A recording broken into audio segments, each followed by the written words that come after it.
Once again, I'd like to say a very big thank you to all of you for staying here with us on your super dial. It's 99.7, a rather wet Saturday in Accra. And I'd like to say a very big welcome to all of our friends who are joining us on my Joy Online TV, on YouTube, and our Facebook stream as well. Remember, we're also going to be live on Joy Prime, on Multi TV, and Joy News as well. So we have several branches, don't we?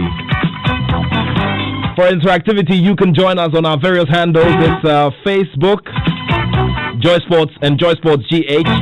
Also on Twitter is at Joy Sports GH. On Instagram, it's at Joy Sports GH as well. Plus 233-244-340437. Plus 233-244-340437. These conversations are meant to bring you the stories that you probably may never hear. These conversations are supposed to lift us, and these conversations are supposed to explain some of the things that have happened which we consider as history-making moments in our sport. One of them is seated right across from me, and he traces his football roots to Liberty Professionals, which was set up by Alhaji Sly Tete of blessed memory. Of course, together with some of his teammates, they gave proof to be among the golden generation of the early to late 2000s. He burst onto the scene internationally with Ghana at the Under-20 FIFA World Cup, where Ghana wrapped all of it up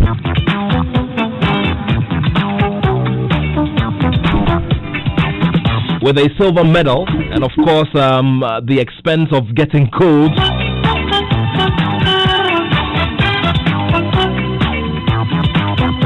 Was at the hands of Argentina.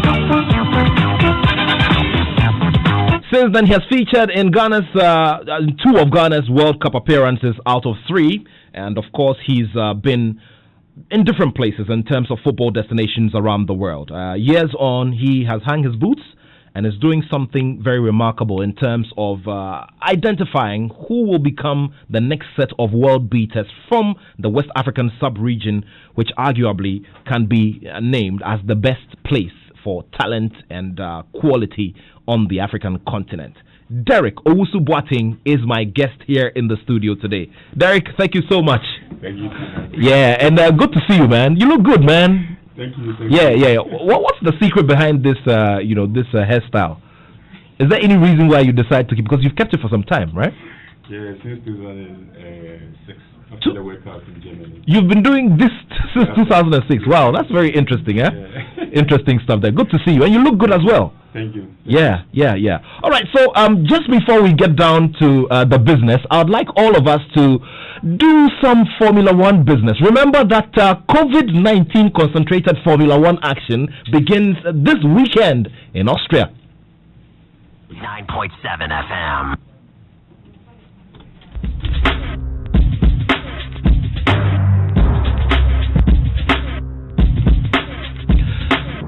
So my guest is ready with me. Remember, you can send in your messages. Derek Boateng is right here, a 2-time FIFA World Cup star and a silver medal winner at the Under-20 FIFA World Cup.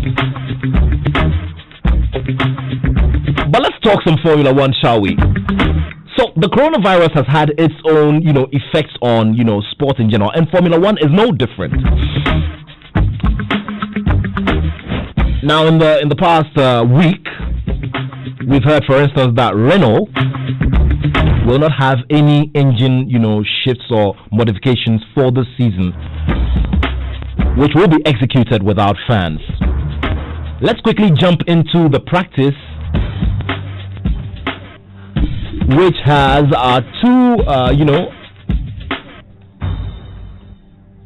of course, the practice has our 2 Mercedes men there on the top, and that is where I bring in Kwabna Poku on the phone line. Kwabna, thank you so much. Kwabna is the coordinator of F1 Ghana. How are you doing, my brother? I'm good or not. How are you too? Oh, I'm great. You know, I don't know how to describe the weather, but it should be showers of blessing, isn't it? You know, I don't know what to call. I mean, it's surely not rustiness, but hey, everybody is back in action, and of course, you could see that. You know, everybody has been active. People have been active. People were doing a lot of simulation and stuff and physical exercises during the lockdown period. And Lewis Hamilton, once again, is giving a very, very early signal, isn't he? With the kinds of results that we've seen in practice. Yes. I mean, he's taking, he's come back stronger. And, you know, during the holidays, during the break, he was also well involved in this whole Black Lives Matter. And he's leading the charge of Formula One against racism and all that. So you see, they've changed their livery of their cars to black, complete black. You know, just to symbolize, I mean, how they are pushing for this whole issue to do with racism in Formula One as well. You know, and being the only black driver in the game, you know, he feels his responsibility to handle this issue from his side as well. Yeah. Now let's talk about Ghana and how we're marking the weekend. It's been long. It's been a very, very long week. And finally it's here with us. Now let us in on how viewing will be done, especially in these times. Yes, in these times. So we are taking our own precautions and safety measures very serious with two of the venues that we've been using over the years. So this weekend, you know, Formula One starting with 8 races, and they are back-to-back every weekend for the next 8. Every Sunday, there's going to be a race. So Austrian GP, this is the first one. Next week, they are staying at the same Austrian GP for next Sunday. Now, we're using 2 venues this weekend, and these are the DSTV showroom in Abilene and the Labadi Beach Hotel. These venues are very, very limited. We have up to about 35 seats for each venue. So it's mainly the social distancing F1 viewing party. And so every person is supposed to confirm a seat, that is if you're going to come through. Aside that, we're opening it on Zoom and Google Hangout for people to join in the fun. Okay, so quick one, Kwabena. If you don't confirm, then you will not be granted entry. Is that correct? Yes. If you don't confirm with that, you will not be granted entry. There's the confirmation number on WhatsApp. I can leave the number on air if you want me to, which you can send us a WhatsApp. Please go ahead. So you can confirm via 020 44803000. The number again is 020 44803000. Only on WhatsApp. You leave your name and your number, and so we will have a list of everybody coming through at these 2 venues. The list will be there. You come in, you cross-check your name on the list before you are granted entry. Also, as I was saying, on our platform, we are also setting up a Zoom and a Google Hangout account for both venues, so people to be able to join in, also take part in the predict and win competitions during the race and all that. And all of these venues are providing the necessary arrangements, the hand washing buckets, hand washing, a lot of hand sanitizers around, temperature check, everything before you enter these particular venues. So we are sticking strictly to the safety precautions of COVID-19 prevention, and also we are making sure that everybody who is coming through is safe to enter the place and also go back home safely. Okay, now Formula One is always known for the goodies that come with being part of these parties. Okay, so what's going to happen this time around in that regard? So we have a lot of discount packages coming from one of our main partners, which is DSTV. Labadi Beach as well is also giving us packages where we're going to be giving away for people to predict the first race of the season. And also going forward, we have other partners like Samsung and Heineken also coming on board. So our members usually enjoy some discount packages from all of our partners, especially with DSTV and Samsung. And also, we're already in the mode to join in the 70th anniversary celebrations of Formula One. And we're working on this particular party with Starbite, Labadi Beach, and DSTV. So the next 8 weeks is going to be massive car racing fun for the next 8 weeks. You tell me about your expectations as well. Even though the practice is giving us a sort of an idea. What are your expectations? From your end, personal expectations. For this weekend, I'm tipping Lewis Hamilton and BOATENG, his driving partner. I am also tipping Sebastian Vettel. He's leaving Ferrari, and so as it stands now, he's driving for himself, not driving with the team. And if you watch him throughout the practice, you could see he's driving as if some sort of pressure has been lifted off his shoulders. With coming in of his driving partner, Charles Leclerc, he's actually driving with more of a free spirit, and he's doing his own thing. So I'm expecting Vettel to show off. I'm expecting Hamilton to win the race at the end of the day with a lot of challenge from Bottas, Verstappen especially, and Charles Leclerc. I'm also expecting the McLaren team to perform, as well as the Racing Point team. The Racing Point team, and so during the practice, showing off, I'm expecting them to be within the first 10 as well, or the first 6 as well. So it's going to be competitive. These drivers are a bit rusty. They've not driven for about 5 or 6 months or so. So they're a bit rusty, but then they've been putting in some good times in Austria. Austria is the shortest lap on the calendar. So you see drivers making about 1 minute 5 seconds on the whole lap. Some are making at least about 1 minute 4 seconds. Qualifying is about 12:30 this afternoon. I'm expecting them to put in some good times over there. Also, Mercedes is having a new steering wheel system, which was protested by Red Bull as of yesterday, but the protest was shut down by FIA and the stewards as at midnight of last night. So I'm expecting Mercedes to also come show off the new technology they've been developing for the past 2 years in their new car. So it will be fun this weekend watching what's going to happen for the first race. I mean, we've been waiting for this for the past 4 or 5 months, so it's amazing that it's finally here.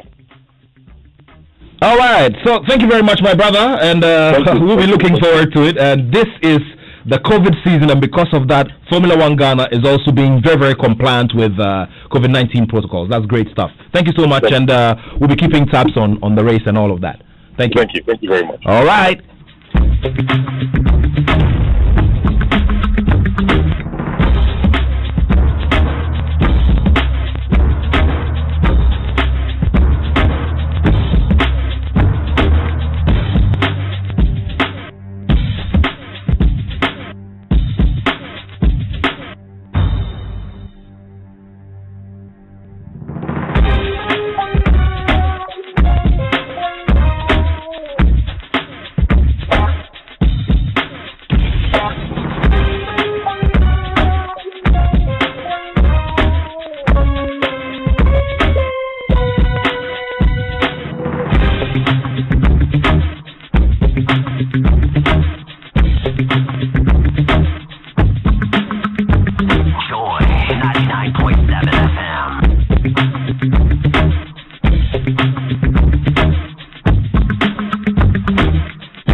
Thank you very much for staying with us, and this is the Joy Sports Link on Joy 99.7 FM. We'd like to say a very big hello to all of our friends once again who are joining us on the Joy Prime channel and also on Joy News, and to our friends on My Joy Online TV on YouTube, to all of our friends who are also joining us via our Facebook stream. Welcome to the Joy Sports Link on Joy 99.7 FM.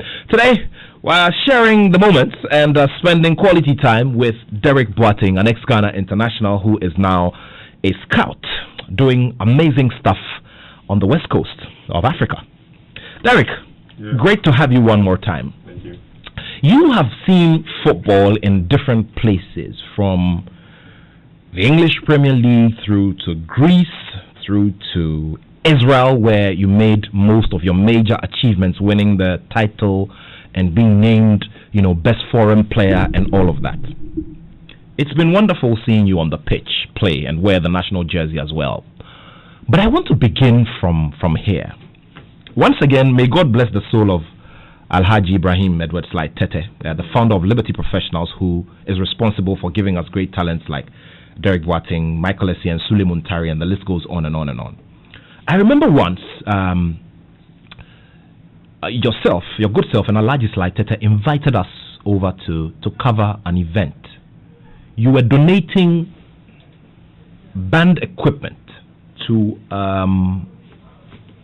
a band, they were all visually impaired, blind. They were all blind. After the event, when you made the presentation, you burst into tears. You cried uncontrollably.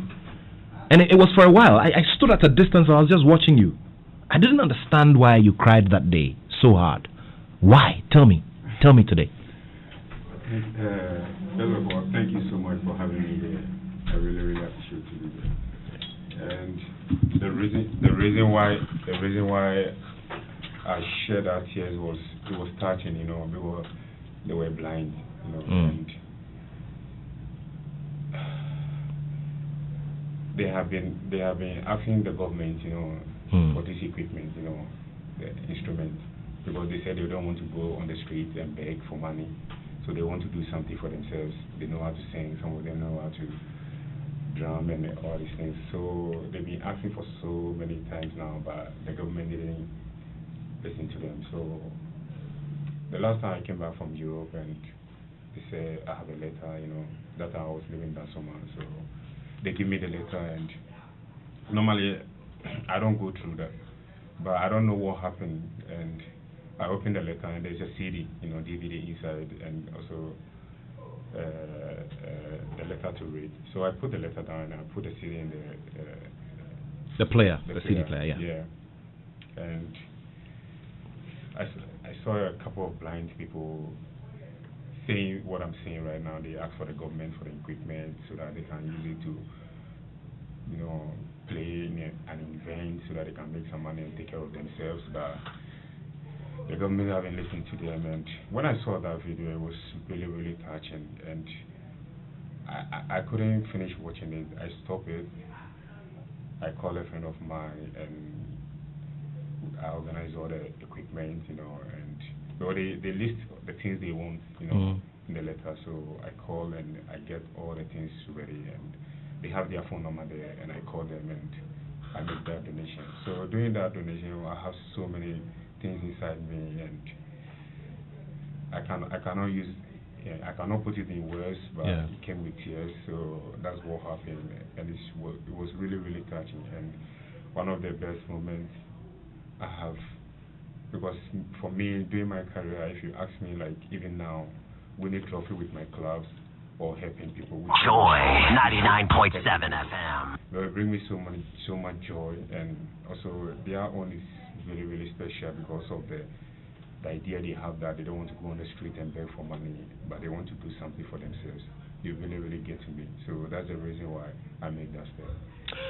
This is the Joy Sports link, and of course it's all over if you want to access this interview. And of course we'd like to say hello once again to our friends on Joy Prime, Joy News, and of course My Joy Online TV, and on our Facebook stream. Derek Boating is my guest here today on the show. Derek, how's the family? How's the family? I visited your home a couple of days ago. How are you guys doing? Especially in these times. Thanks to God, by the grace of God, we are doing well. We're keeping safe. We are in a difficult moment all over the world, so it's time for us to be together and help each other and look forward. Great stuff. What about business? You are an entrepreneur. You're into hospitality business, and I'm sure that during this period it's been a bit tough on you guys. Yeah, all over the world, it's really, really difficult for people right now, and also the hotel industry right now is facing a big challenges. But all the same, we are there and we are hoping that things will get better right now, But right now, the most important thing right now is like we don't think about the business side right now. The only thing we are thinking about like how to solve these kind of problems, because I'm tired of hearing people dying all the time, and I lost my dad 2 months ago. Sorry about that. Thank you. And it's really, really bad. And for me, I know if was it as a result of COVID or no. He was sick. He was sick. He was sick, and he passed away 2 months ago. Sorry. May so rest in peace. Amen. So for me, hearing about not only in Ghana, hearing, watching CNN and BBC, people dying in Europe, people dying in America, it's really, really, really bad. You understand? And I'm hoping by the grace of God that this thing will go away so that we can go to our normal life. Okay. The CEO and owner of Mendiata Hotel, behind the Achimota Golf Course. Okay, great stuff there. Derek Boating, my guest here on the Joy Sports Link on Joy 99.7 FM and all of our other channels. Derek, I mentioned Alaji Slaitete. He happens to be your brother-in-law. May God bless his soul once again. So let's go through that story. How did that relationship start? And tell me about playing your football under Alaji Slaitete and getting your initial, your initial exposure to the world outside of Ghana when it comes to football. Working with Alaji Slaitete, it was a dream come true for me, because he's such a great man and a man who always keeps his promises. So working with him, he opens so many doors for me. Without him, I will not be where I am right now. And may his soul rest in peace. Like you said, he's my brother-in-law, and he used to be my brother-in-law, and now he's no more. But we always pray for him wherever he is, and may God keep him safe there.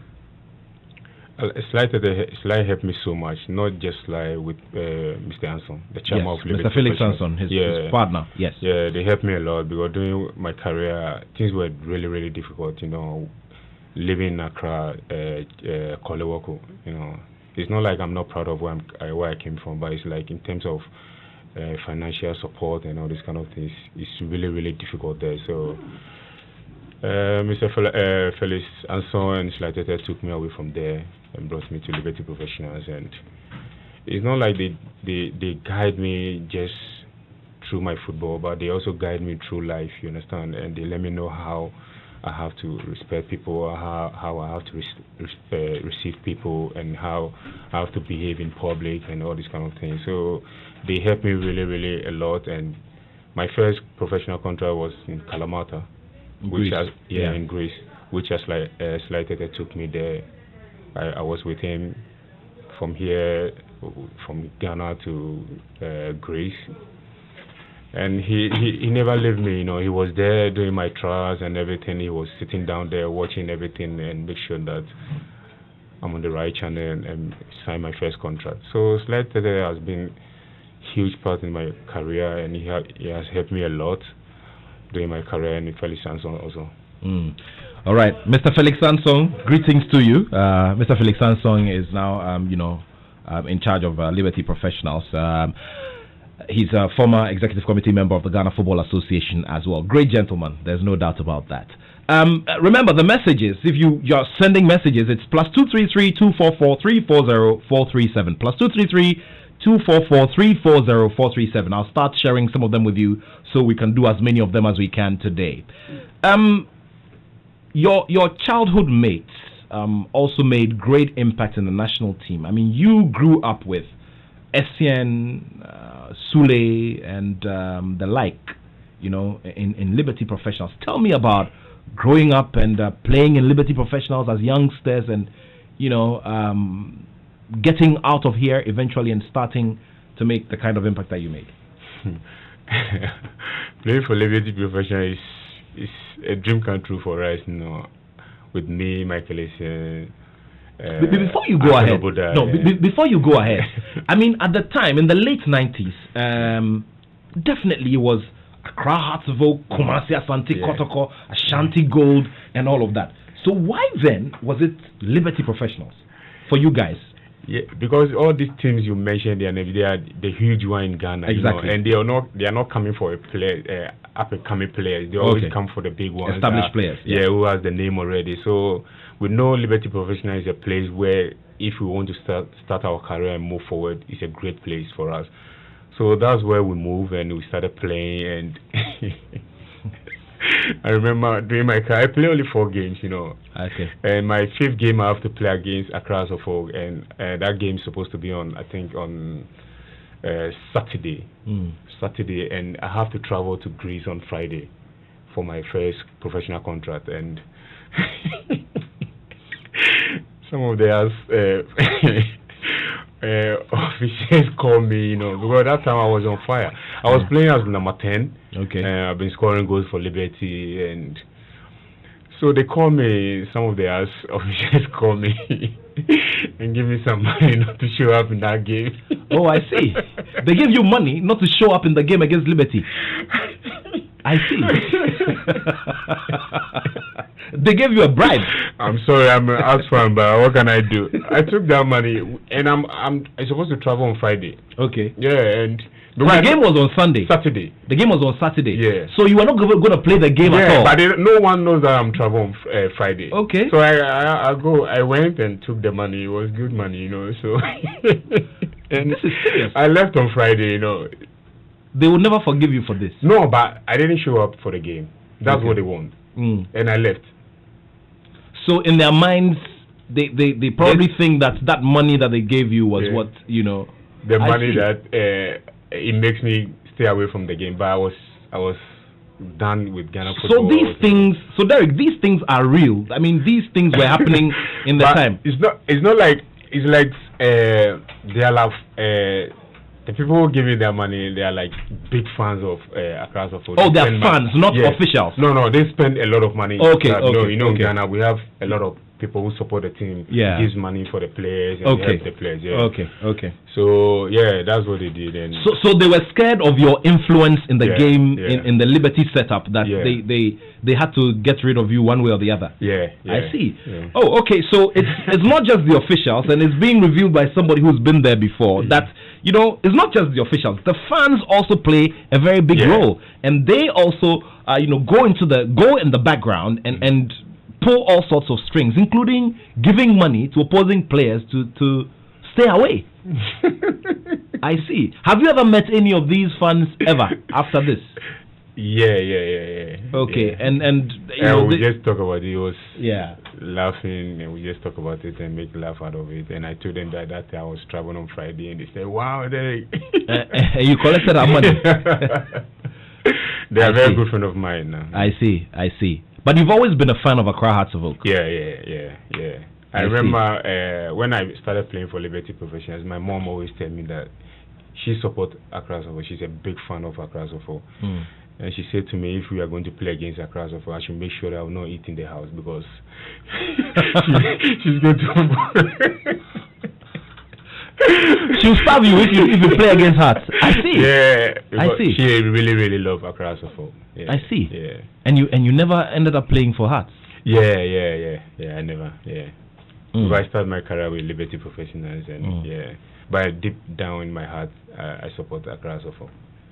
Yeah, let's go back to yourself, SCN, Obodai, and the guys, back at Liberty, and life growing up in that area, Dan Suman, Mamprobi, Choco, Koli, Gono, Kolibu, and all of that. You guys were around. You were playing. You were starting your lives together. How was it like? Yeah, it's really difficult, to start your life in that kind of such an area, because everything there is tough. You understand? You don't get anything easy. And to be honest with you, it helps us a lot. Because before Etienne doesn't live in Accra, he lives in Ewutubreku. Yeah, and he's school in Augustine. St. So Augustine, he normally don't come to Accra. But when Liberty Professionals want to sign him, then he have to move to Accra and Dansuma, and we all live together in one place. I remember, yourself, David Boateng, Bodai, Atikum Brahim. Yeah, we all live in one place, and it's really good for us. Before we started living in Mr. Anson's house, Felix Anson's house, and then after we moved to a place where the Liberty got it for us. So it was really good. Living in that area is not easy. You're always hungry. You always want to fight for more. You are not satisfied with nothing because the society will let you know that, look, you are nothing. You understand? Until you made it out there, right now you are nothing. So we always keep on working hard. We keep on fighting and make sure that we stay out of trouble. I see. Keep the messages coming in. Remember, it's +233 244 340 437. +233 244 340 437. Okay, so hello Nat, what's the F1 WhatsApp number, please? Okay, I'm going to get it for you in a bit. I'm going to go over it in a bit, okay? Now, Derek, you didn't have much experience in the Ghana Premier League then. I mean, you played a few games and you had to leave. Okay, so not exactly somebody who had experienced a lot in Ghana, and you found yourself in Europe, in Greece. Your first experience. Tell us about it. Yeah, it was really, really difficult because that time I was really young, 16 years old. That time, when you are 16 years, you can sign a professional contract. So I went there, but lucky for me is like I met Bafojan playing the same club, Charles Sampson in the same club, Peter Forokwe, but he's playing for different clubs. So I wasn't alone there, and they are the people who have been supporting me during my career there, and I was really, really lucky to have them as a senior brothers and also as a teammate. So it wasn't easy, but all the same, it's like all my life I just want to play in Europe, to come back home and come and take care of my parents. That's my dream, yeah, because things are not easy here, compared to Europe. So when I get that move, I was really, really happy, and I really always thank God for that, and it makes me who I am today, and I'm really, really grateful. All right. Now, there's a message here. Let me try to quickly retrieve this one. It's talking about your position as a player. Now, this is from Peter in Sege. Now, Peter is asking, Nat, kindly find out why Derek converted to a defensive midfielder, because I had known him to be a great offensive midfielder. Peter in Sege, thank you very much for your message. So, everybody, just keep the messages coming in. +233 244 340 437. Okay, Derek, go ahead. Why the conversion? Yeah, I started playing defensive midfield because when I moved from Panathinaikos to AEK Athens, AEK Stockholm, our captain is a midfielder. He's a defensive midfielder, and he got an injury, which is really, really bad during the middle of the season, and we cannot sign any player. So the coach asked me, because I'm very good with the ball, that's my weapon. So the coach asked me to drop to the midfield, which I didn't like it for the first place, and he sat me down and talked to me and let me know the reason why he's doing this, but he's begging me I should do this for him. Sometimes you have to take one for the team. So I dropped and I started playing there. We won that game, and I was named the man of the match. Then since then I started playing there, and I was enjoying it, but yeah, what can I say? That's football. Sometimes things happen. You don't have to put your head down. You have to keep on moving. Interesting stuff. So the messages are coming in. This one says, good morning, Nat. Good afternoon to you. I'm really enjoying the program. This is from Shaggy Mello in Montana, USA.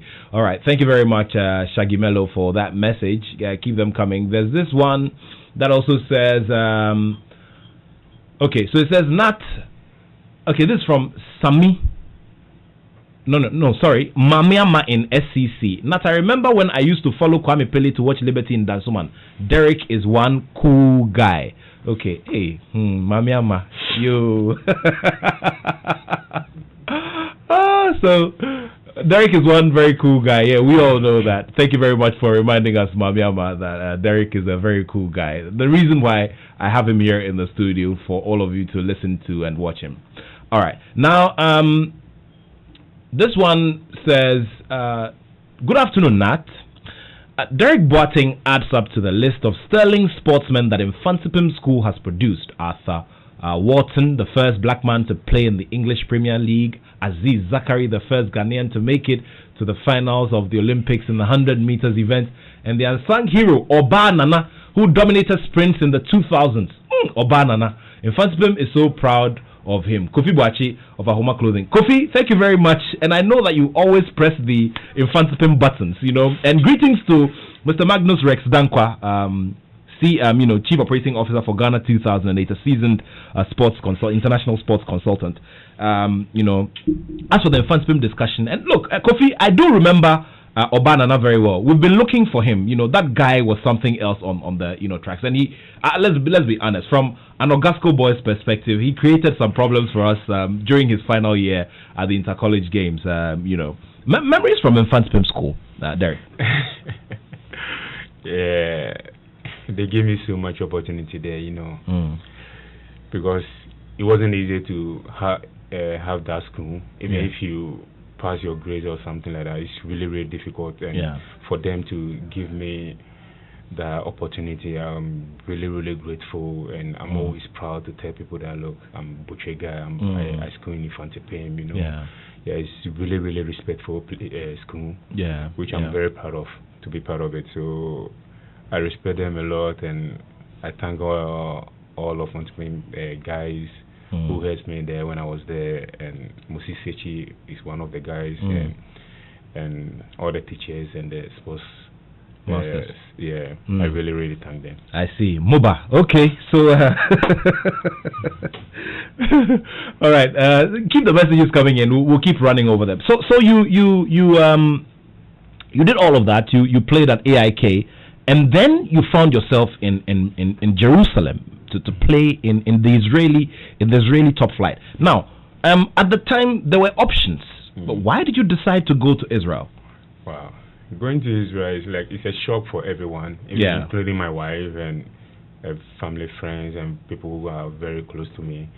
After the World Cup in 2006, and I have a lot of moves, one in France, Holland, and Germany, and AIK also want to renew my contract for me.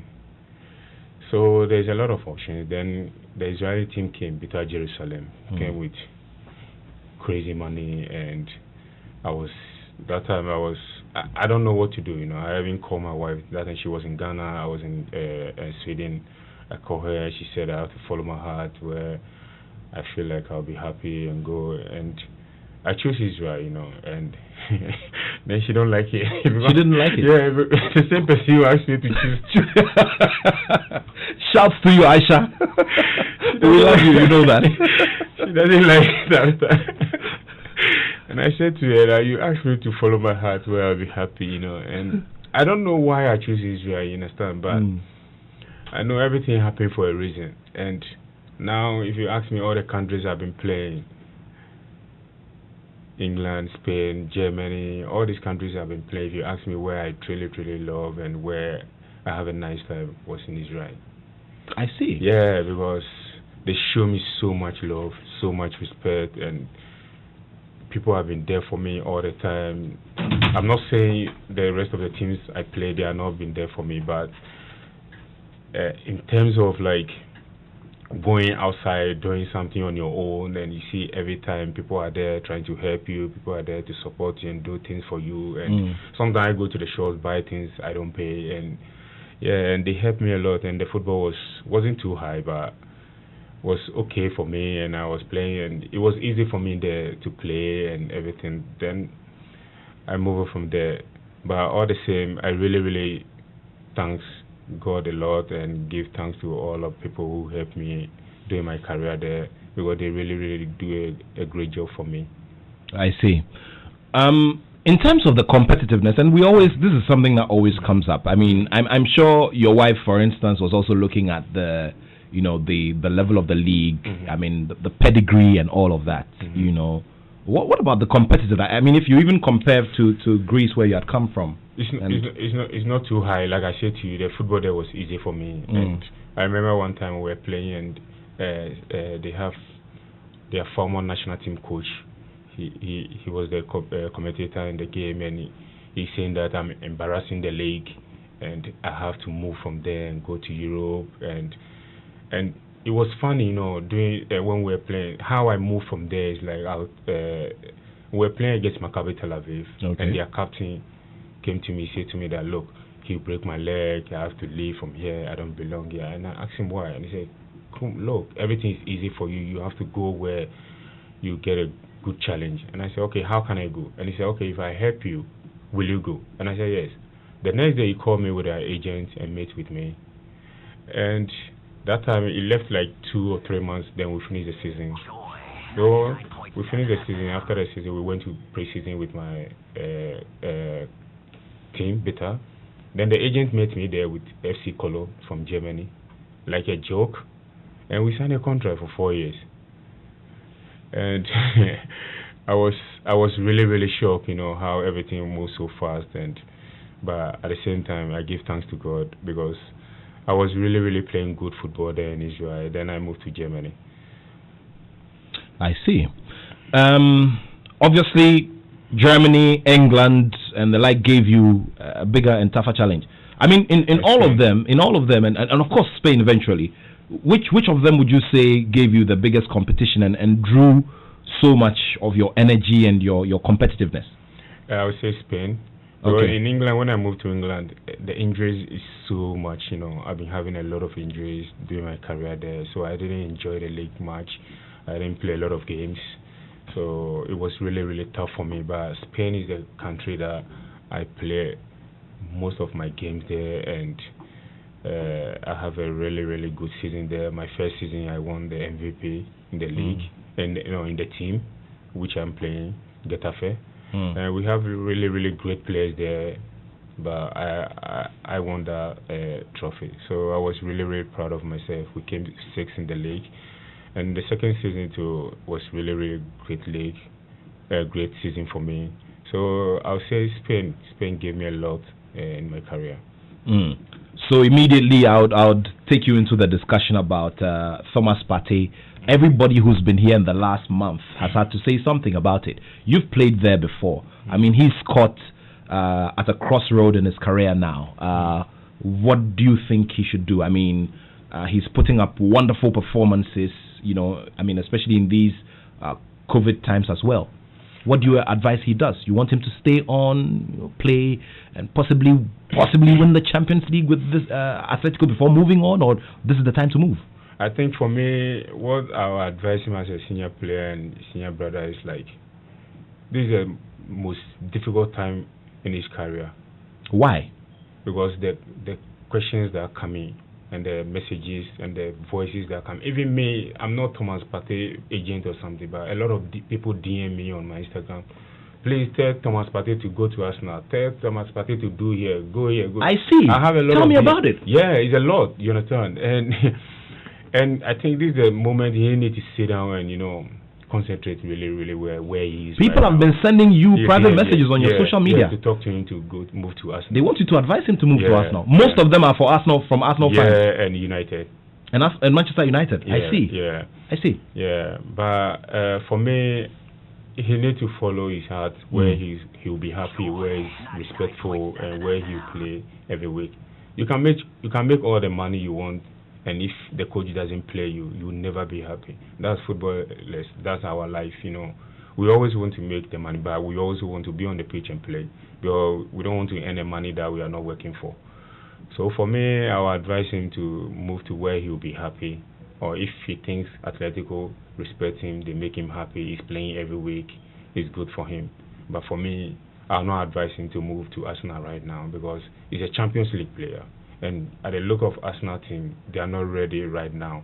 And in 2, 3, 4, 5 years, it's going to be very tough for them. If you see the kind of players they have, and some of them are going to move, and the kind of football they are playing very well, but you can see inexperienced players included, and it's hurting them. And the way the Premier League is going right now, it's really tough. Even Tottenham are not making it to the Champions League. United are fighting to make it into the Champions League. Chelsea are trying to stay where they are. So it's going to be really tough for him. If he wants to play in the Champions League, I think then he has to move to a team where he'll play a Champions League. Because right now, where he is right now, he don't have to move to a team that he cannot have the chance to play the Champions League. Otherwise, he will lose everything. Great stuff there. Loads of messages. The Infant Spin boys are listening big time. This is from the CEO of Viva Yogo. He says, good afternoon, Nat. Obanana is in the States now. Okay, great stuff. Thank you so much. Good afternoon to you, Mr. Fifi Taki. And Fifi Taki, you and Fifi Taki have a story. You have to tell us today. There's another one from Inko Joseph. It says, after involving himself so much with the Georgia Free campaign during the FA election, what is his feeling after the election? And does he think it was the best decision? Would he join such campaigns again? Okay, this is from Inko Joseph. He says, I mean, you are a member of Georgia Free's campaign, for the FA election. What are the lessons you've learned from there? Are you going to do that again? Yeah, for me, I have a chat with George before I joined him. And you joined him, yeah. Yeah, and it was positive, and the idea that he has, I know that he can help a lot of things in the Ghana football, and that's the reason why I support him, and that's the reason why I follow him wherever he goes, and one of the people in his campaign team. But for me, at the end of the day, we want Ghana football to go well. It doesn't matter who is there right now. Now we have Kurt. I think everyone will have to support him. Even myself, I support him. The next day, I call Kurt and I congratulate him for the great job, and I say that I'm praying for him to make our football well for us, because if football is good in our country, we all will be good, because football is our life, and even I stopped playing, but I'm still working with football. It's something that I cannot change anything with it. So for me, George Frey was a great guy and great person, but he didn't have the chance to win. It doesn't matter. I don't care who is there right now. The person who is there, every support I have and prayers I have, and I'll support that person. And Kurt is there right now. We all have to support him. We all have to help him with the prayers and make sure that our football is well, because the way people take football in Ghana is really, really, really strong. So we cannot stay down and let our football go down like that. So we all have to use our support and support Kurt so that the game will go well. Let's talk about this message that's coming from Ajiman Joseph in Tema. He says, "Good afternoon, Nat. Please ask your guests that if football has been a better career for him, what is the story that he can tell of football, and what advice does he have for young players of today?" For me, my advice for the young players that are coming, they should stay away from the social media, concentrate, play well, have a good rest, stay away from trouble, and pray so that God will open doors for them. Stay away from social media. Yeah. Why?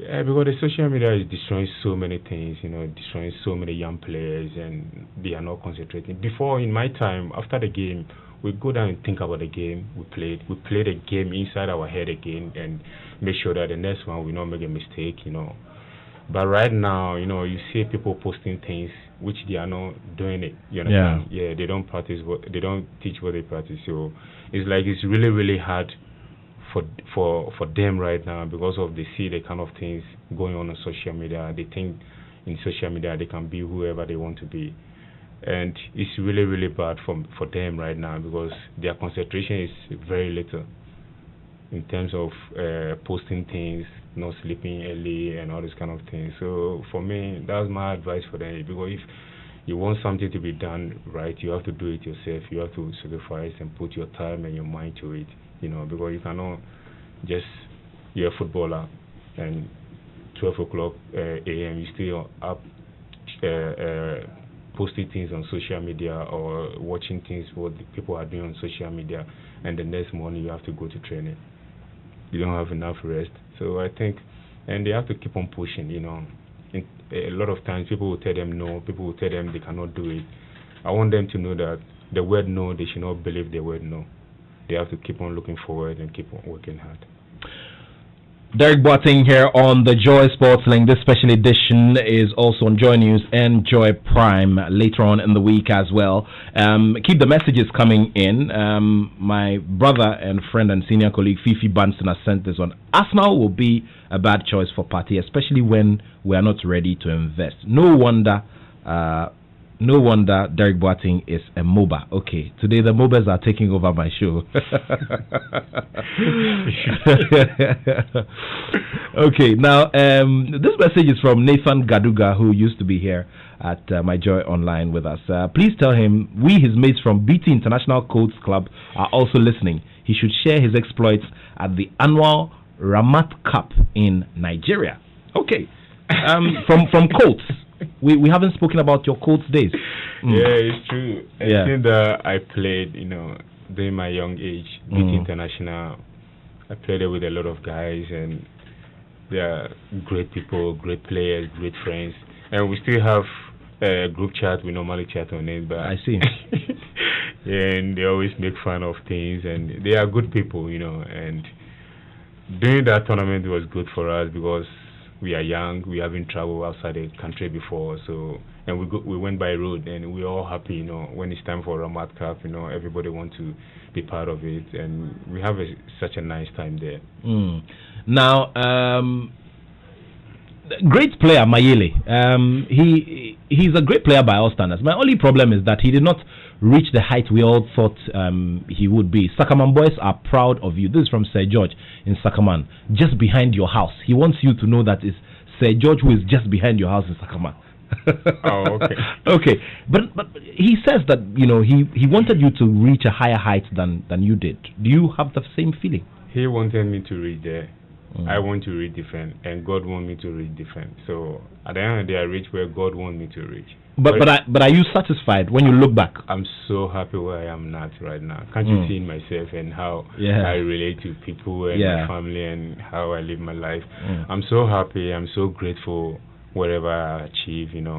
I'm really, really thankful to God for whatever He has done for me, all the things He has done for me, and the things He's going to do for me. And I will not regret anything in my career. Yeah.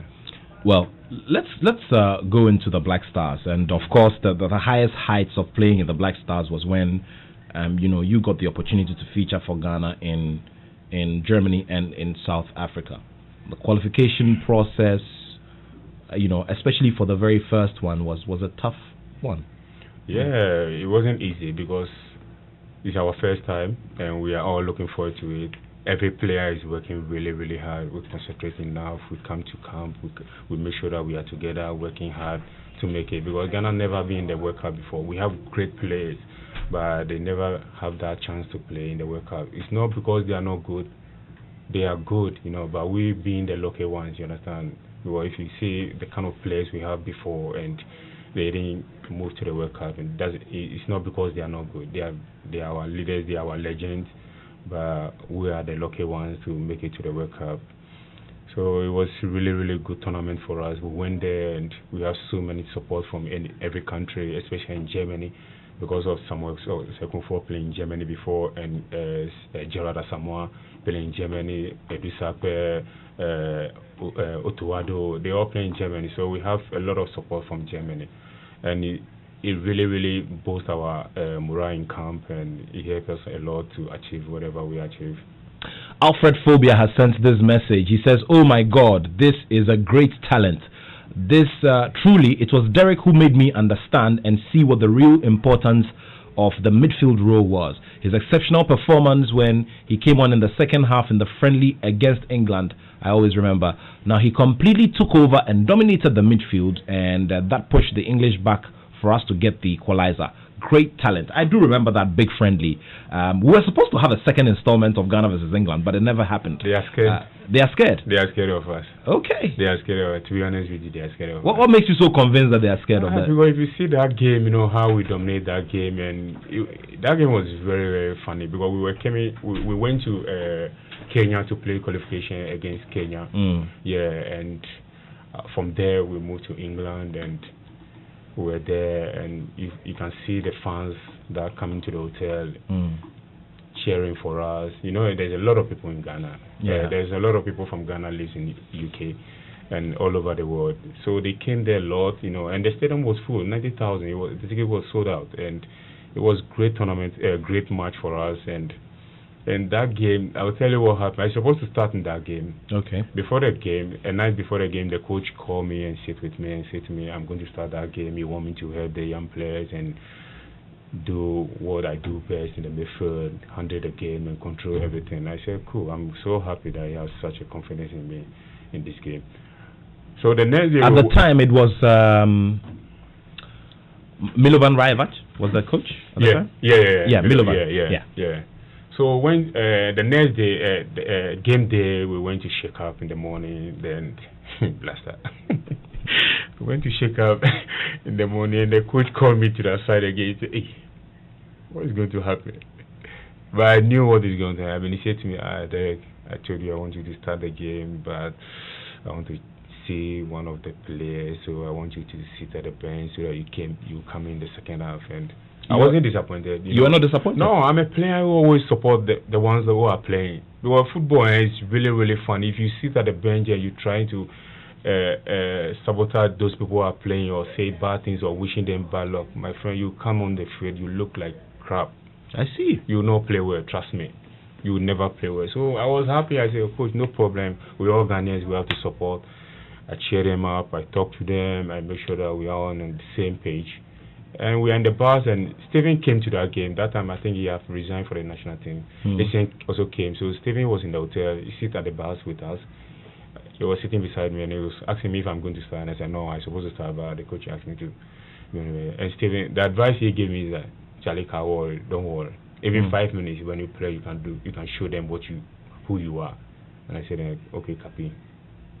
I see. So that's what he said to me. I said, cool. So in the bars, I was happy, cheering up, talking to the guys, encouraging them to go and do well. In the first half was really, really bad game for us.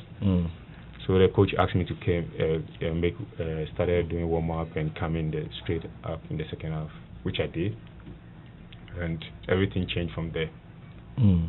Who's your all-time favorite coach? In the Black Stars, you played under a couple of them. Jones Atukwefio. Cecil Jones Atukwefio. Yeah. Okay. What's the reason?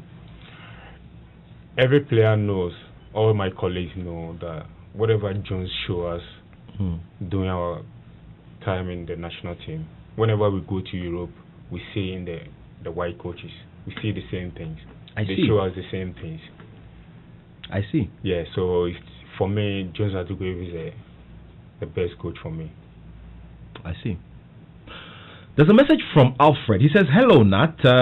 Please ask Derek how many foreign languages he speaks and what his views are on being in a management position for the Black Stars.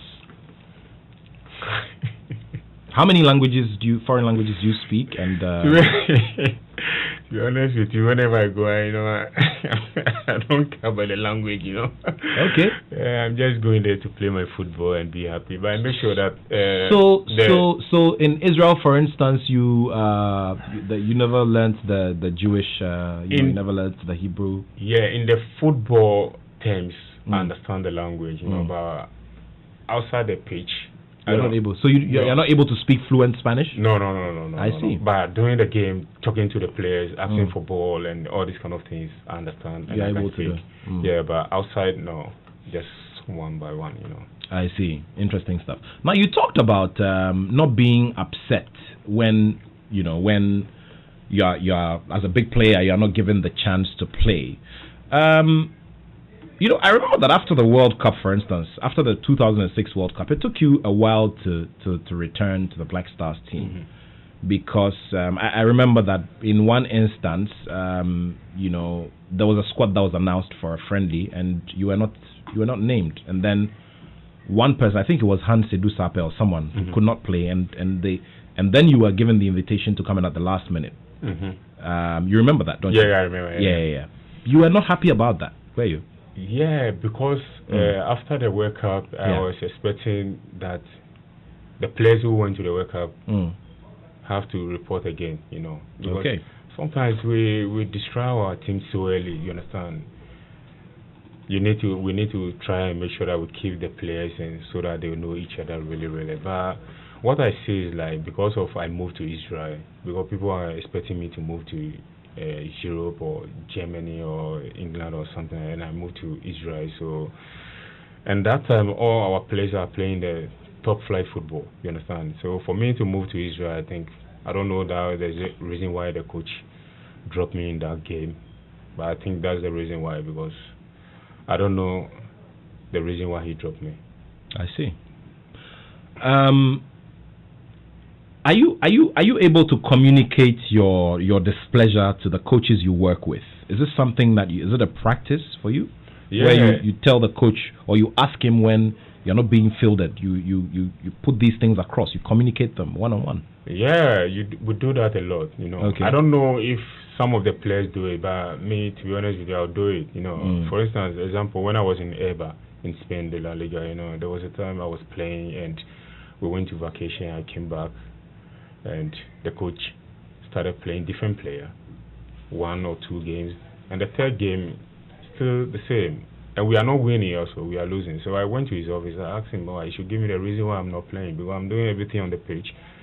In training, I'm giving 100%, so give me the reason why, the things you need from me, so that I can start doing it, because I'm not enjoying being on the bench. And he told me the reason why, and I said, okay, I'll work on it. What was the reason? He said that he want to there's another Spanish player who is a new player. He want to play him so that I can have some rest, and also there's some things he need from me that doing defensive work. Yeah, I didn't report early in the center box, so he want me to work on that, and I said to him, no problem. So I started doing that in training, then he started giving me the chance again. But most of the time, some of the players, they are shy or they are afraid to go to the coach, and I think it's a mistake. But at the same time, we're all working for the team. The coach is working; he's an employee. You are an employee, so he has to be your father on the pitch. So you have to talk to him whenever you have a problem. So I think the players that are coming right now, I think they have to start doing that, because these white coaches like us to come to them and ask them questions. But if you are not doing that, they think you are certified wherever you are, so they keep on doing whatever they are doing to you. So it's very important for you to go to the coach, ask him what is going on, to tell you what he needs from you. Then you have to start doing it. Derek, in the past 2 or 3 weeks, we've been going on about, reminiscing from South Africa 2010, the FIFA World Cup. You were there. There's been a lot of talk about the game that we lost against Uruguay. Asamoah Gyan was trending a couple of days ago because people would not stop talking about the penalty miss. People had actually forgotten that after the penalty miss, we started a proper penalty shootout, a full penalty shootout, and he scored. And I saw his tweets. The tone was one of somebody who was obviously very upset. He said, look, we like to celebrate failure rather than success. That he is happy, his family is proud of him, and that's what matters to him. How do you feel about these? Do you think that, put yourself, you've been a football fan before and you've played on the pitch as well. Where do you stand on these things when all of these things come up? I think for me, look, this game you were talking about, every 2 days, a lot of people calling me. They are watching the game. I should watch it. People are calling my phones, and they were telling you that they were watching the game. They wanted you to watch it again. And so I put my phone off and just concentrate with my family. And because the game is past game already, it's past. Now we have to think about the future and the players that we have right now to put all our support. But on your own, okay, please go ahead. Yeah, but with Asamoah own, to be honest with you, I don't know why Ghanaians or a lot of people still or criticize Asamoah on it. To be honest with you, nothing. If we win that game, you guys have no idea the kind of money we are going to make winning that game. So why Asamoah will go there and miss the penalty? Why? I want anyone to tell me that why he will go there and miss that penalty. One, will make that money. Two, will put Ghana in the different level in terms of football, and also in him, the name he will make. So why he will go there and miss that penalty? People who understand football will not blame Asamoah or will not criticize him or will not say any bad things against Asamoah, because he did what he's supposed to do. And like you said, after the penalty, we went on penalties after the game, after the 90 and the extra time. He stood up and played for the first one to show Ghanaians, to show everybody that he knows how to play. He's the right person to play. And all the camp will know that he's the right person to play. The first game against Serbia, we had the penalty. He played, and he scored. And he played another one. So against Uruguay was the third one. No coach, no player will say they will not allow someone to go and play that penalty. And that tournament was his tournament. He was scoring goals. He was the leader in the front line. So the confidence that he has, that led him to go and play that penalty. But to be honest with you, we all proud of him. We all love him. Even yesterday I was talking to him about some things, and we started laughing and we're talking about it. People have to stop doing what they are doing and appreciate whatever he has done. He has done so much for the nation. You understand? This guy, sometimes, it's heartbreaking when you hear some things people saying about him, blah blah blah blah. Come on. Asamoah has done a lot for Ghana. He has put the flag in the highest level, which people have to appreciate him. You understand? Even this our stadium, they can even have a stand called Asamoah Gyan stand or something like that. But they won't do it. People have so much short memories, which is really, really bad. To be honest with you, this guy, I don't like. It's so bad. I don't want to talk about this too much, but whenever I'm talking about this, I get emotional. So I'm really, really close to this guy, and I know the kind of things he have done, and people know the kind of things he have done. But I know in Africa, people like to destroy it and fix it. You understand? People like to destroy it and fix it. So it's really, really bad for us to do this to him. You understand? Because he has done so many things, so many great things for the nation, which they have to be proud of him. This is the Joy Sports Link on Joy 99.7 FM. It's almost 1 p.m. Very shortly, we'll do our best to get your phone calls in so that you can interact with Derek Boating, the two-time FIFA World Cup star. He's been, telling us how he feels about the massive criticism that Ghanaians have leveled against Asamoah Gyan, especially in recent days where a lot of people have been throwing back on the penalty loss, which effectively ruled us out in a way of qualification to the last four of the FIFA World Cup in South Africa in 2010. And this was obviously at the expense of, Uruguay was responsible for, that loss. Now, there's a message from Edwin in Takrady. Nat, I was in London once when Derek's team, I believe from Greece, played Manchester United in the Champions League game. He was great that day. I wish he could tell us about that game. Derek, do you remember that game? Yeah, that was a dream come true for me. That was my first Champions League game against United, and it was really good. I was young, and I guess went there to have fun, which I did, and I'm so proud of that. Hello, Nat. Great advice for Thomas Partey. This is the best he can ever have. Please ask him if he is a Phobian. This is from Lucas Annan in Kolebu. Well, he's already talked about that. He says that he's a fan of Accra Hearts of Oak, only that he never got the opportunity to play for the Phobians. Okay. There's a message here that is asking about Ayite Koman. He says, do you know Ayite Koman? Is he... he's a friend of mine. Okay. I play with him in Coast. Okay. Yeah, he lives in Accra, Bukom. Yeah, he's a very good guy. Yeah. I see. Great stuff. All right, let's do some more messages here on the Joy Sports Link with Derek Boating. And of course, we're on Joy News and Joy Prime as well. That will be soon. Now, okay. Yeah, I was just trying to get a correction on that one. Oh, it was Goran Stevanovic who was in charge of the Black Stars during the game against England. Yeah, Goran Stevanovic, Plavi. Plavi was the coach. This is from Kelly. So Kelly, thanks very much for the reminder. Thank you so much. At a certain point, we also had loads of quite a number of Serbian coaches, come through to coach the Black Stars. Okay. There's another message from Joseph Ajiman. He's asking about what kind of food and drinks are good for boosting the immune system. Well, I know you're not a nutritionist, but and this is he's talking about that specifically for performance. Yeah. So what would you advise? I think for me, with football players, have to stay away from sugaring and alcohol. Because I know, after your career, all these things are there for you to drink. So during your career, I think water has to be the number one drink in your life, and make sure that you rest. You have a lot of good rest, and the young players that are coming, whatever they are doing, my advice for them to work hard and play for Ghana one day, because during my career playing for Ghana is such an honor for me, and only the one thing I you have about 49 caps for the Black Stars. Yeah.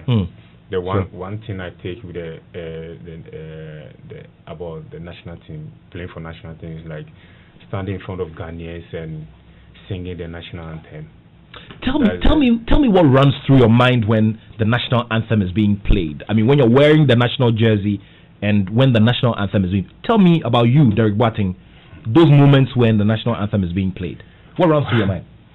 Wow, for me, that moment is the special moment for me. Not even the game, because standing in front of Ghanaians wearing the national jersey and singing the national anthem in front of the fans of Ghanaians is such an honor for me. I cannot take anything, I cannot change anything with that, and I cannot ask for more. I love it.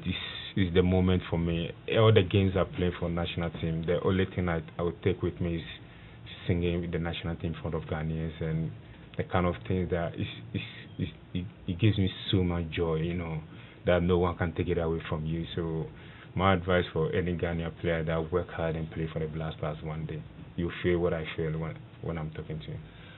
All right. Teddy in London sends this one. He says, good afternoon. I like the guy in your studio, but I disagree with his opinion on Thomas Partey, that he doesn't have to come to Arsenal, saying that he is better. Is he saying that he's better? Partey is better than the players we have in Arsenal? This is from Teddy in London. Okay, the Arsenal fans are speaking now. For me, Teddy, if you want Thomas Partey's career to grow, you not ask him to go to Arsenal right now. Arsenal is such a great club, good team, big team. They have all the facilities, but Thomas Partey is a Champions League player right now, and at the look of things right now with Arsenal, things are not looking good for them right now, and not 1 or 2 years time. It's going to be tough for them. So if you want Thomas Partey to stay on top where he is right now, or to move higher, he needs to move to a team that can play Champions League, and where he can play every week, either in Spain or England or Germany. Okay, now there's a message from Nana Kwesi Asafoye in Amsterdam. He says, hello Nathaniel, it's refreshing to hear from my best player from the Satellites 2001 team. How come he didn't play for the Meteors in Athens, as many of his colleagues played there? As a Phobium, it's so sweet to hear him say Cecil Jones Atukwefio is his best coach. About the penalty miss, in Euro 2000, Frank de Boer, Patrick Kluivert missed 2 penalties in the game against Italy in the semi-final, but they were part of the 5 players in the penalty shootout. After the game, I haven't heard any Dutch citizen do what Ghanaians are doing to Baby Jet. We should rise above this. Okay, all right. Some more messages. Let's do this one and then we continue with the conversations. All right. Good afternoon. This is from Sir Prempe and Presec Legon. Nat, I would like to know from Derek Boateng if there are voodoo practices or juju practices in the Black Stars camp as speculated. You know, when Goran Stevanovic, Plavi, was leaving, in his handing over notes, he spoke very passionately about supposed juju practices in the Black Stars camp. Yeah, it's true. A lot of people do things in the camp. Everybody have what he believes in that he helps him to play. So you've seen teammates do I've seen a lot of things. I see. Like what? I've seen a lot of things, and it's really, really bad sometimes. Like what? When you see things, Sometimes some of the,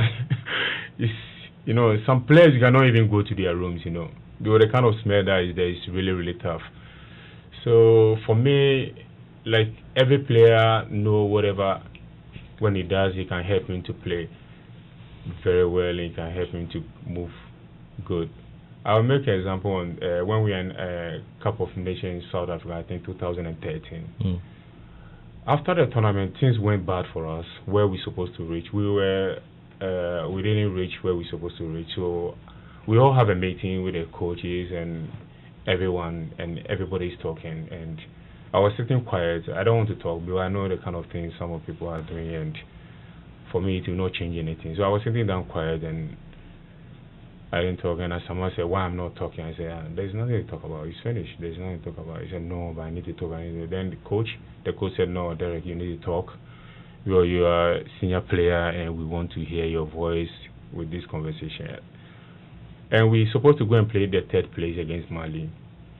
So what I say to them is like, look, we are all here to defend Ghana, but please, whoever is here, whatever you know you can do for the team to move forward, the team to win the games, do it. Don't do anything to destroy any player so that you will be in that position to play. It's not good. We are all here to defend the nation. So whatever you know, if you know that you can pray for Ghana to win, do it. If you know that you can eat orange for Ghana to win, do it. You understand? But for me, it's not good to do something against your brother or your friend so that you have the chance to play. That's what I say. That's the only thing I say. I didn't say anything again, and I left because me, whenever we go to the dressing room, I have my Bible with a Jesus picture on there. I put it under my jersey. Before the game, I'll read something three times and just pray, go on my knees and pray and go to the pitch. That's what I've been doing all the time. I go to the pitch, I pray also. You watch all the videos and everything you see, and the dressing room pictures, you see always my Bible and my Jesus distance under my jersey. So that's what I've been doing, and that's what I believe in. Yeah, but other people to believe in something else, and I'm not complaining about that. They can do whatever they are doing because that's what they believe in. I cannot change anybody. I cannot tell anybody what to do. At the end of the day, we're all defending Ghana. We're all trying to help so that we'll reach in the highest level. So that's what I say to them. That's what I believe in. So when they say about Juju, a lot of people does things which we have seen, a lot of players have seen, and it's crazy. You know, it's crazy. For it, I'll make an example. I think in 1999 or something, we went to Meridian Cup in South Africa. Me and my colleagues under 17, and there's so many things going on in the camp, and I saw a lot of things. Sometimes when I see them, I will go and call it saying, Charlie, look. So when the bus and it just started to, wow, Derek, catch all of them, all those people who are doing this thing, you understand? And we made fun of it. We started laughing, and you know, sometimes it's really bad, but you cannot tell anyone what to do. They believe in that, they do it. Whatever you believe in, you have to do it. Wow, interesting revelations by Derek Boateng, a man who's been there and seen it for himself here on the Joy Sports Link. You can only get it here, and we're glad to have all of you logged on to this special edition of the show. Now, there's another message insisting about, you know, you've spoken about your favorite coach, all-time coach of the Black Stars, but now Kelly has sent another one, is asking about Claude Leroy, Ratomir Djukovic, Milovan Rajevac, and Goran Stevanovic. Which of them will be your favorite, that you played with? Still Atukwe Fiu. Finish Atukwe Fiu. Okay, None of these coaches. So Kelly, you heard him earlier, and I just wanted to bring it back so that you hear it again. Okay. Now, there's another message here. We don't exactly have the name yet. Please do sign your messages when you send them. This one says he should tell us about his hotel Mendiata. Okay. We spoke a bit about it in the early stages. Okay, tell me about the name, though. The name Mendiata. A lot of time people thought it's because I was playing in Spain, and this player, Valencia captain Mendiata, I took the name from Noah because I have 3 kids. Okay. My firstborn name is Mendy, my second is Taisha, and the last is Tarek. So I just come with that name, Mendiata Hotel, and it really, really sounds well for me. I love the name. Of all the investments, why did you decide to go into hospitality? Okay, because of where I get the properties. Okay. I run Achimota Golf Course. The golf course. Yeah, and my wife, she's into hotel like management before, and when he was in school. So I said to her, this is the best place to do such a business. At least I can set her up. And at least me playing football, she also doing something so that she can bring money in, I can bring money in. It's not, you don't supposed to be only one-sided. And she's doing really, really well in the hotel. She's helping and also helping the kids with their homeworks, and she's being a superwoman for me. Wow, great stuff, Aisha. We all love you. You know that, right? Tell me about the pressures of public life as well. I mean, your face is out there in the public, and you'd have to deal with fans all the time. I mean, you've spoken about those who come into your DM and speak to you, but generally, how have you dealt with public life? I mean, the two of you, how have you managed the limelight over the years? I think it's part of our life, and I will not complain. It's a blessing for me. There's some people who has been playing, and when they are walking, nobody recognize them. And for me, for people to recognize me still, even after my career, I really, really appreciate it. I give thanks to God for that, and I'm not complaining. I'm happy wherever I am. I'm happy wherever I met on the roadside and give my respect to them. Carlos Myers in Oyarifa says, would you like to play for Accra Hearts of Oak for one season? A lot of people have been meeting me, asking me to start playing. I have to play again. It's not good for me to resign now because I look young. And you know, the last time I met Kofi Annan's brother, the man stopped me, talked to me a lot. He asked me to play at least one season for him again. And you know, but for me, you know, I listen to my body, and I have to know that look, it's time for me to move away from the team, from football. And for me right now, what I'm doing, I'm a fan of the young players. That I'm a big fan of Blaster. I support the players, and make sure that look, we do well, because I know when one of them win, we all win. So that's what I'm doing right now, and scouting to bring this young talent is something that I really, really love doing. I see. Charles Benoni says, Pate Arsenal, really? Do we wish him well or doom? Progress or retrogress? Tell those Gunners to stay out of this discussion. Derek, kudos. You are a legend. Okay, this is from Charles Benoni Okine of the Graphic Communications Group. Charles, thank you very much. And thanks for always doing the listening. Now, Derek, let's talk about Right to Dream Academy. It's your latest project. You have been very much involved in what they're doing. First of all, how did you get introduced to Right to Dream? And tell me about the experience there and you know, the challenge, the new challenge of going around West Africa to scout for players. I think it's always good to, as a football player, no matter how famous you are or how much money you have, you still have to be humble to people. Whereas the reason why I'm saying that is like, I met a lady at the airport, which I don't know her. Her name is Muna, Auntie Muna, yeah.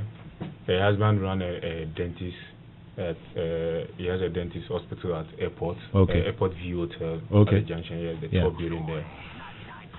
I met her at the airport. I was going to Europe, and she was with the driver, and the driver told her that that's Ghanaian footballer, the BOATENG, blah, blah, blah. So they approached me and say hi, and I say at that time the woman, she's with the crutches, you know, and she have to go upstairs with her bag. So the driver have to be dropped from there. So when she say hi, and she said, they said you're a Ghanaian footballer, how are you, how's football? And I started talking to her, and she told me that one of BOATENG gave the husband a jersey, which they framed. So she called her husband to take a picture and send it to me, her, so that I can watch if it was me.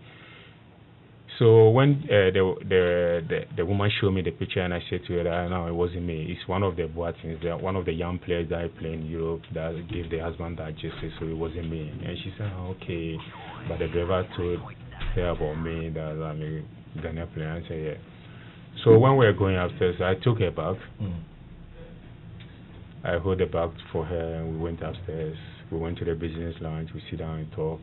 Then going to the flight, I took the bag. To cut everything short, one time I was in Ghana, and she called me that she wanted me to go and help her, accompany her for a charity work, and I went. We went to Akosomero, then we went to Right to Dream. She said he wanted me to have a chat with this organization, but they are very good because she knows the owner. The owner, yes, Tom. Yeah, so I went there and have a chat with the boy. They asked me so many questions. I did. So after the chat, I think that was 10 years ago or something. Yeah, 10 years ago. So after the chat with the boys, and we exchanged numbers with Tom, the owner, and we went. So we keep in touch, we chat. So after my career, I met in Ghana versus the game we play in stadium, the last game. I think Ghana versus, which we scored 1-0. I forgot the name. So he was there, Tom was there, chatting with Lai, and I saw him. I said, oh wow, Tom, how are you? We lost contact, and blah, blah, blah. So we exchanged numbers again. So I was there, and he called me, and he asked me, what am I doing now? I said, now I finished my career, and I'm there, sitting down, and, you know, taking time for myself and my family to see what I want to do. And he said I should let him know whatever I'm ready and what I want to do. Because building the hotel, everybody thought I'm going to work there or something, you know, but that's not my passion. my passion is with the football, and I cannot stay away from it. Mm. So the time I make my mind, I called Tom and I told him that, look, okay, I want to be scout. This is what I love to do. This is what I want to do. And he asked me, why scout? Blah, blah, blah. So many people ask me this question, even now, that why scouting? And Tom said it's not easy road, but it's a tough road. Can I do it? I said, yeah, why not? I'm not coming from a rich family. You know, I came from a poor family, and I worked really, really hard to get to where I am by the grace of God. So I can do it again. And he said, okay, no problem. So he set me up with Right to Dream. We went rounds, you know, in Accra, all the regions. We started scouting, and it was really, really, really fun because I see a lot of things that I thought is not there anymore. Wow. Yeah, during my career. In terms of the kind of talents that we have. Yeah. Okay. You hold that thought there. Let me bring in our listeners, beg your pardon. 0302216541. 0302216541. Yeah, please go ahead. Yeah, you were talking about the talent, the quality of talents that you saw. The kind of talent and the kind of poverty.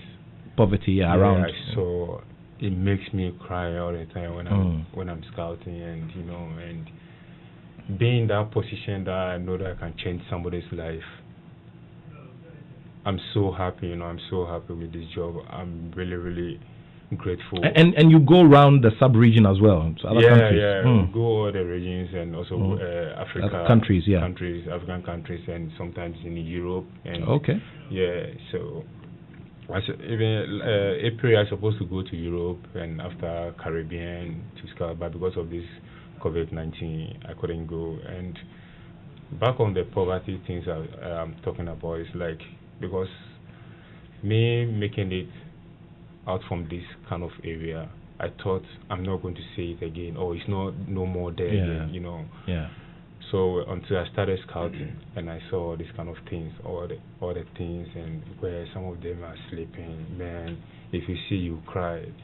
After to go to a player house to go and look for him, where he's sleeping or what he's eating, is really, really bad. So, and me being in that position that I can change their life for the player, I'm so happy. I'm so grateful, and I'm always happy whenever we are going for scouting. I'm happy. I'm cheering up, and people are even Right to Dream. Still, even some of the kids still ask me why I'm here. Why am I doing here? Because they know that by the grace of God, I'm having a good life and very comfortable as well. Yeah, and so you leave your big mansion in Trasacco and go all the way to the academy. And sleep there with them. They don't believe it, and I let them know that, look, this is what I love doing. This is what I love. Being here with you guys or going around look for talent is what I love. I so much having a joyful good time. Let's take some thoughts of some of our callers as well. Hello, Sami, and apologies for keeping you for a while. Please go ahead. Sami, please go ahead. Yeah, no, I greet you, and another great interview you are having. BOATENG is a legend when it comes to Ghana football. I think Ghanaians will remember him more playing for the youth team rather than the national, the Black Stars. I think he was more famous playing for the youth team than when he was with the Black Stars. But I want to ask one question: why the Black Stars players do not announce their retirement? For some of them, after playing, they will just be around, hear anything.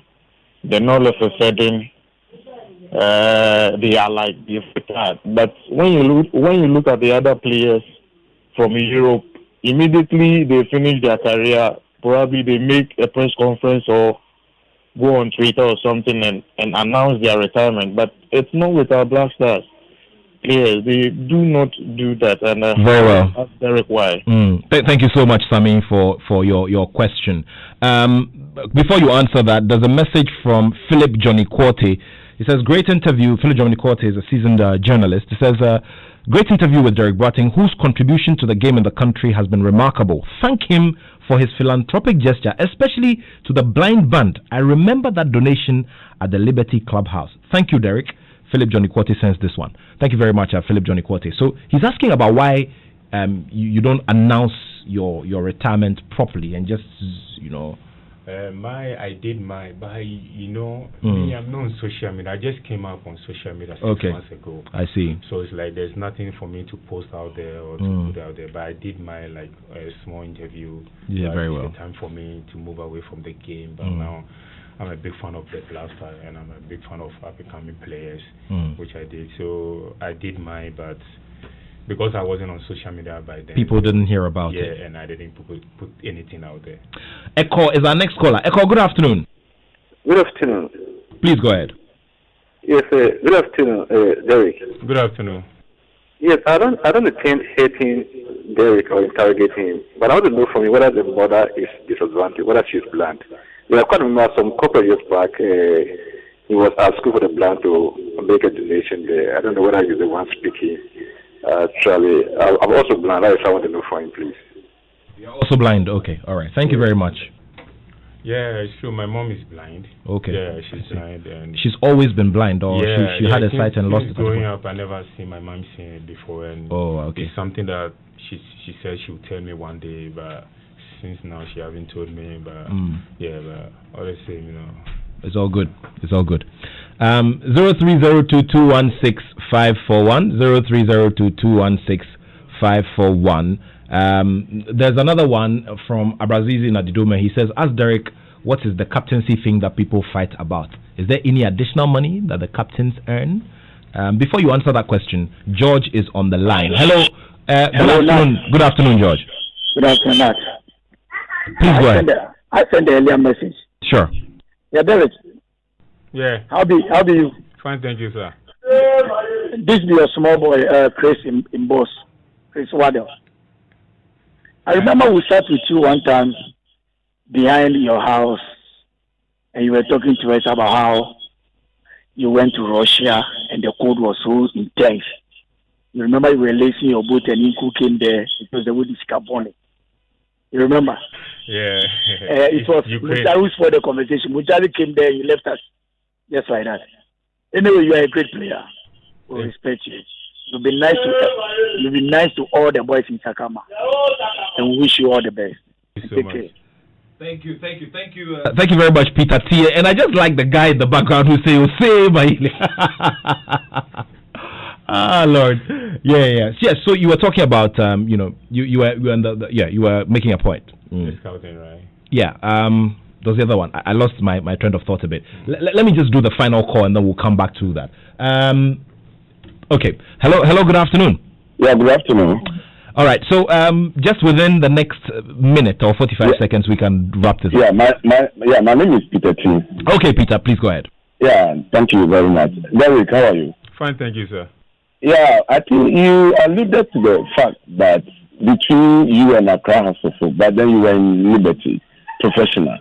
And then, bribing is also one of the four, unforgiving sins when it comes to football and other activities and institutions. And I learned that by then, even though you were traveling, you didn't disclose to them you were traveling, but you collected the money all right. So in your subsequent career outside, how did you feel? How were you feeling? Didn't you feel, committed to a particular sin that, when you think about it, especially when you are sitting isolated, how do you feel up to now? Because it is serious. Okay. Thank you. It's not about bribery. The people that give me my money, they are friends of mine, but they are a big fan of us. They are fans. So it's like they giving me money not to come for the game, but it's not like something serious that are coming from any officials or any member from the house. It's just their fans, and I know them, and that's it. Yeah. Okay, Derek. Great stuff there. Let's see if we can squeeze in a message or two from our text console before we wrap all of this up. Derek has spoken about family life. He's spoken about his time in the Black Stars. He's spoken about club football and work at the Right to Dream Academy. Okay.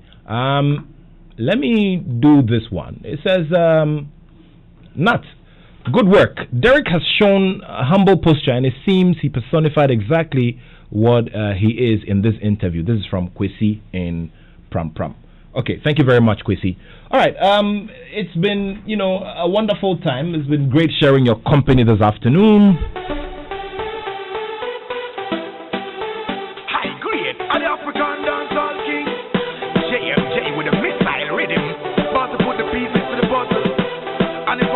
try, he might get beaten with a muscle.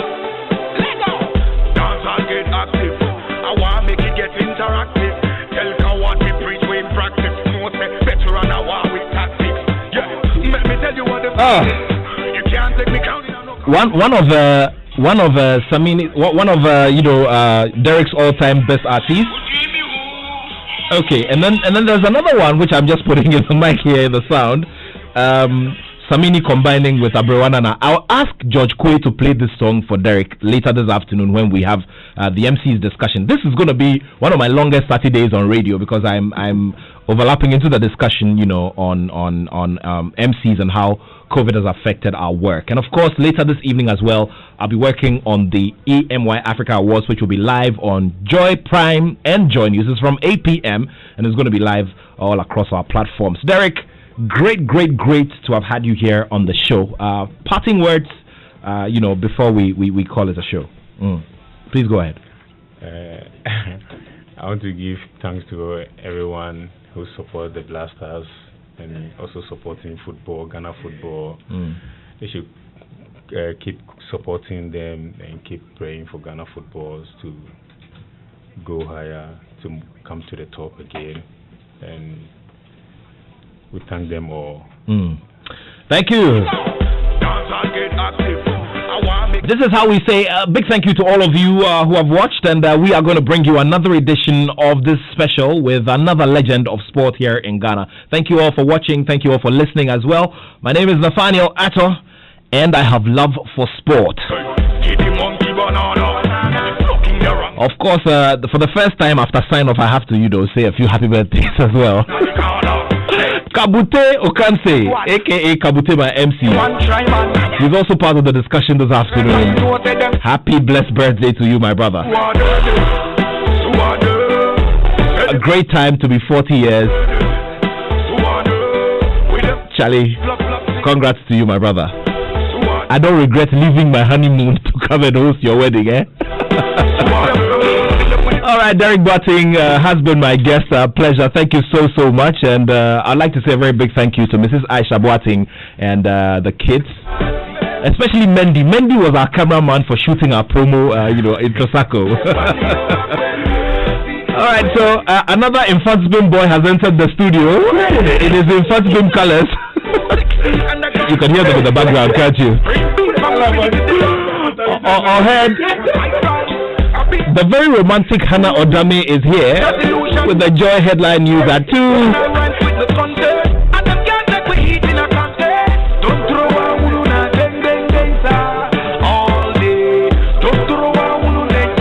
All right, Hannah Odame. Later she'll explain to us why she's called the romantic Hannah Odame.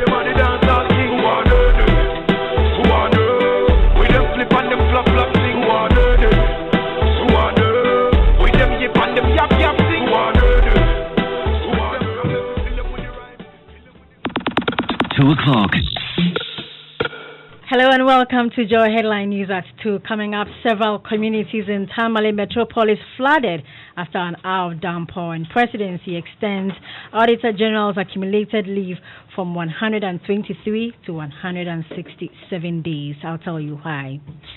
Several communities in the Tamale Metropolis have been left flooded after an hour of downpour. Some staff of a waste management company in the area had to struggle to safety after their vehicles were swept off a bridge. Some residents who spoke to Joy News say their plea to officials for drains to be constructed have yielded no result. One of them is Alhassan Mohammed Mutaji. We are suffering a lot. We don't know whether we have an MP or a municipal executive. They don't visit us. But when it rains and you see here, the problem that we are facing is too much. People cannot get access to their houses. We need a drains or even a bridges out. These 6 bridges that we constructed is the residents who came out to actually do the contribution. And then the sum was 30,291 Ghana cedis. And then we contributed 17,100 Ghana cedis. But we informed our MC more than 4 times.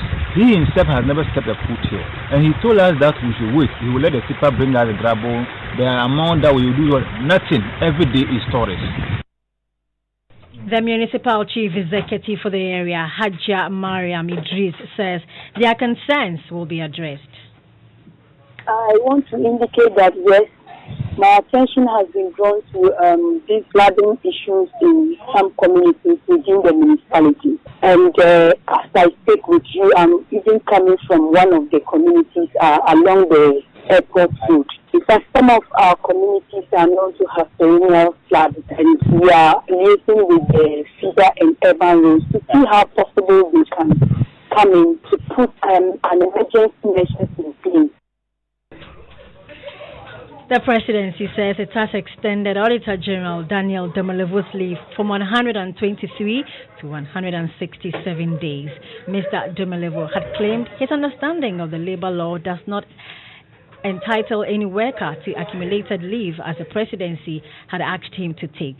Secretary to the President, Nana Asante Bedietu, has responded to the letter insisting Mr. Demolevo lacks an appreciation of the position of the law on the matter. There's more in the following report. Mr. Demolevo in his response had indicated he was proceeding to take his leave for the year 2020, commencing July 1. He argued recent labor law and practice in Ghana does not allow workers to have accumulated leave. The presidency in its response quotes the Labor Act and the case of Samuel Adra and ECG to argue that the auditor is entitled to accumulated leave and must take it.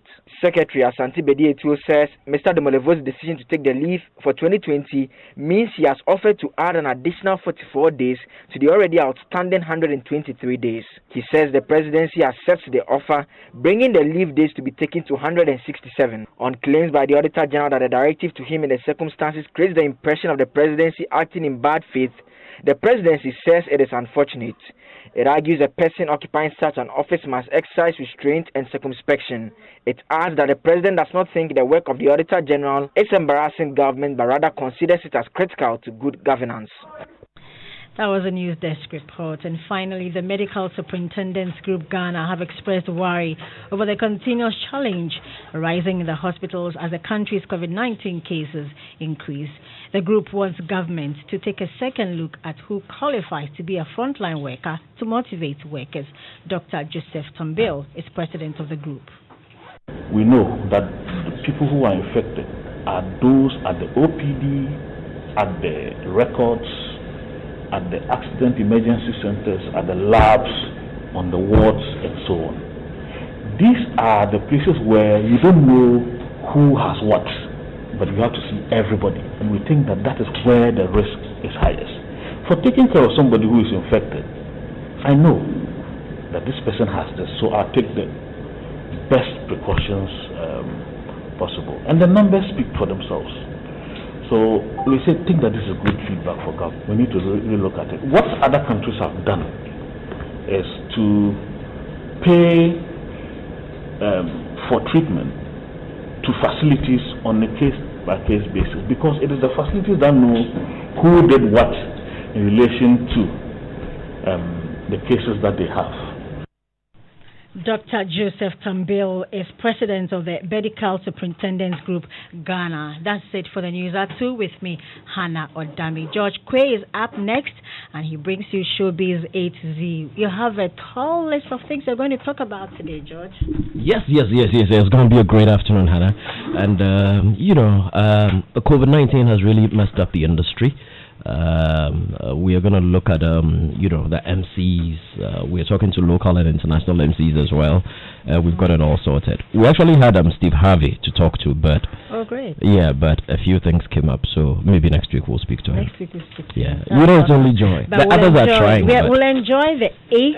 You have 8 guests today. Yes, we do. We'll enjoy. In fact, they're actually 9. Yeah, and they are well socially distanced. Some are speaking from Odoko, some from Kaswa, some from Nigeria. And all that, You are doing so well, observing social distancing. Yeah, we are. Like I said, the others are trying, but all the best to be listening. They can't catch up. For daily updates on lessons and other educational programs on Joy Learning, test the JL to short code 947 and receive the SMS alert for only 15 words. Joy Learning, keep learning.